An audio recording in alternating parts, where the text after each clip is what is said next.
اعوذ باللہ من الشیطان الرجیم بسم اللہ الرحمن الرحیم الحمد للہ رب العالمین الرحمن الرحیم مالک یوم الدین صدق اللہ العظیم۔ میں گواہی دیتا ہوں کہ اللہ ایک ہے اور وہی عبادت کے لائق ہے، اور وہ تمام مخلوق کا پالنے والا خالق، مالک اور رازق بھی ہے۔ میں اس بات کی گواہی دیتا ہوں کہ محمد مصطفیٰ احمد مجتبیٰ رسول عربی صلی اللہ علیہ وسلم اللہ رب العزت کے بندے اور آخری رسول ہیں اور خاتم النبیین بھی ہیں۔ ہم سب کا یہ عقیدہ ہے، بلکہ تمام امت مسلمہ کا یہ عقیدہ ہے، ان کے بعد کوئی اور نبی نہیں آنے والا، نبوت کا دروازہ ان پہ بند ہو چکا ہے۔ معزز سامعین کرام، آج میں آپ کے سامنے ایک ایسا نایاب، پاورفل، مجرب اور آزمودہ وظیفہ لے کے حاضر ہوا ہوں۔ اکثر دوستوں کے پرسنل کے اندر اور کمنٹ سیکشن کے اندر یہ سوال تھے کہ حضرت جی ہم وظیفہ تو کرتے ہیں مگر ہمارا وظیفہ قبول نہیں ہوتا، کوئی ایسا وظیفہ بتا دیجئے جس کو ہم پڑھیں تو ہمارا وظیفہ قبول ہو، ہماری ٹینشنیں، ہماری مصیبتیں، ہماری پریشانیاں وہ دور ہو جائیں۔ تو معزز سامعین کرام، آج کا یہ ایسا پاورفل وظیفہ ہے، اگر فقیر پڑھ لے فقیر بھی بادشاہ بن جائے گا۔ یہ میں نہیں کہہ رہا بلکہ اللہ والے کہتے ہیں، اور آپ کو پتہ ہے کہ اللہ والے جب ایک بات کہہ دیتے ہیں نا، وہ 100 میں سے 101% سچ ہوتی ہے، اور کیونکہ ان کی باتیں جھوٹ اس لیے نہیں ہوتی کیونکہ انہوں نے اپنی زندگی کے اندر آزمایا ہوتا ہے۔ تو چلتے ہیں آج کے وظیفے کی طرف، مگر اس سے پہلے ایک بات آپ کو لازمی عرض کروں۔ دوستوں، میں ویڈیو کو بہت ہی شارٹ بناؤں گا، آپ نے ویڈیو کو کمپلیٹ واچ کرنا ہے تاکہ آپ لوگوں کا نقصان نہ ہو جائے۔ اس میں آپ لوگوں کے کیا نقصان ہے، ویڈیو کو سکپ کرتے ہیں یا نہیں کرتے؟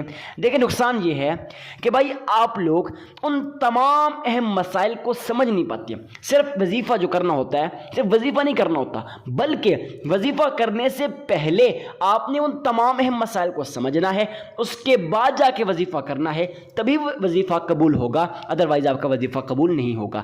اب ایسی کون سی باتیں ہیں جن کو آپ لوگوں نے کرنا ہے؟ تو چلتے ہیں سٹیپ بائی سٹیپ، صرف 2-3 اہم مسائل ہیں، ان کو لازمی سمجھنا ہے۔ اگر آپ سمجھ گئے نا، گارنٹی میں آپ کو دیتا ہوں کہ 100% آپ کا وظیفہ قبول ہوگا۔ یہ میں آپ کو لکھ کے دیتا ہوں کہ آج تک اکثر لوگ کہتے ہیں حضرت جی ہم سالوں سے وظائف کرتے آ رہے ہیں لیکن ہمارا وظیفہ قبول نہیں ہوتا۔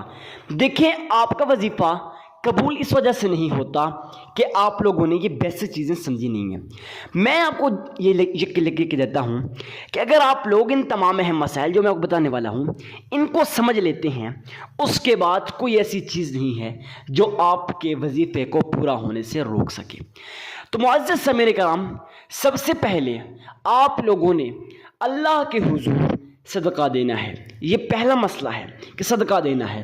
اب اکثر لوگ یہ پوچھیں گے حضرت صدقہ دینا ہے، کس کو دینا ہے اور کتنا دینا ہے، کیوں دینا ہے؟ کیوں تو آپ نے لازمی پوچھنا ہے۔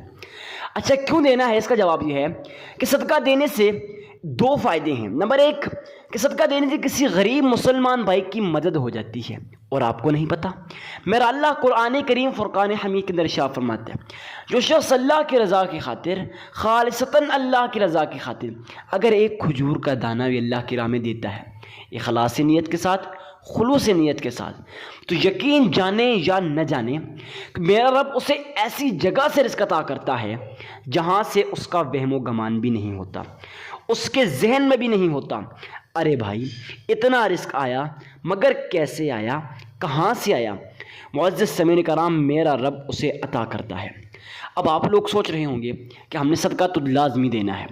دوسرا فائدہ یہ ہے کہ صدقہ جب آپ دیتے ہیں، اس سے آپ کے وظیفے کو قبولیت کا مور لگ جاتی ہے، قبولیت کی مور آپ کے وظیفے پہ لگ جاتی ہے، لازمی قبول ہوگا۔ اب دینا کتنا ہے اور کس کو دینا ہے؟ دینا آپ نے کسی غریب، کسی مسلمان بھائی کو دینا ہے۔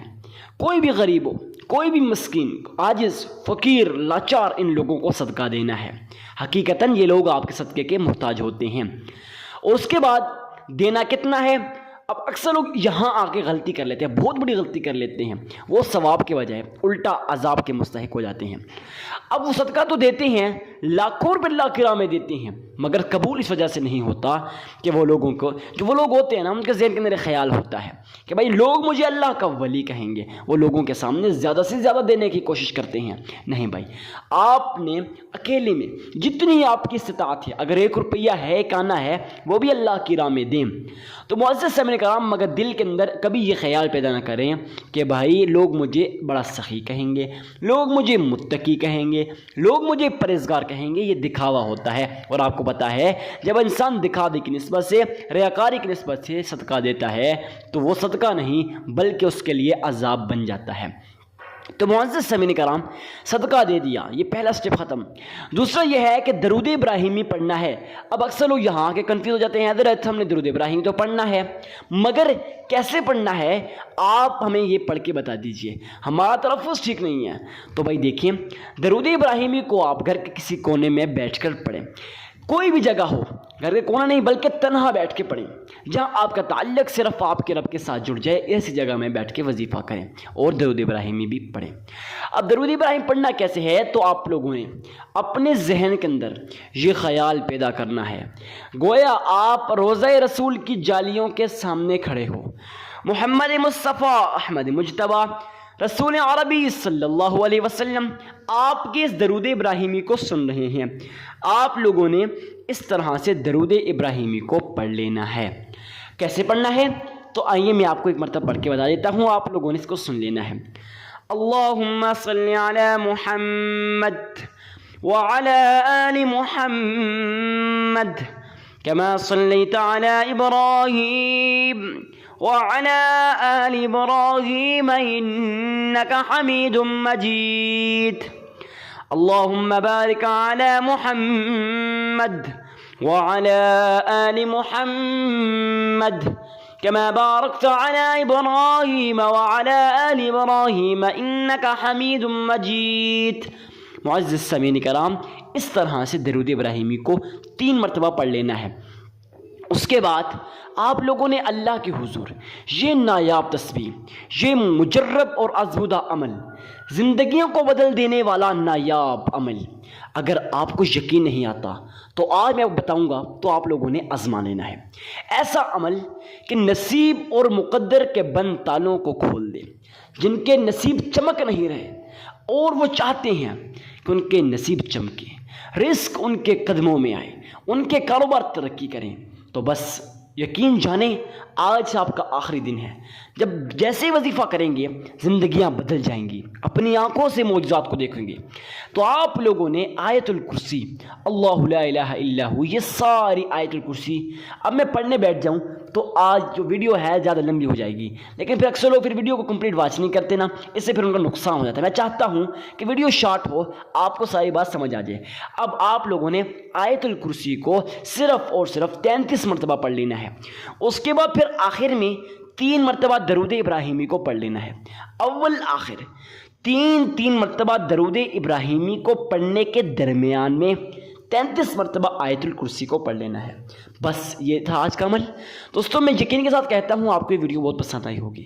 ویڈیو کو لائک کر کے چینل کو سبسکرائب کرنا مت بھولیے گا۔ ملتے ہیں کسی نیکسٹ ویڈیو میں، اجازت دیجیے اپنے بھائی کو، تب تک کے لیے اللہ حافظ۔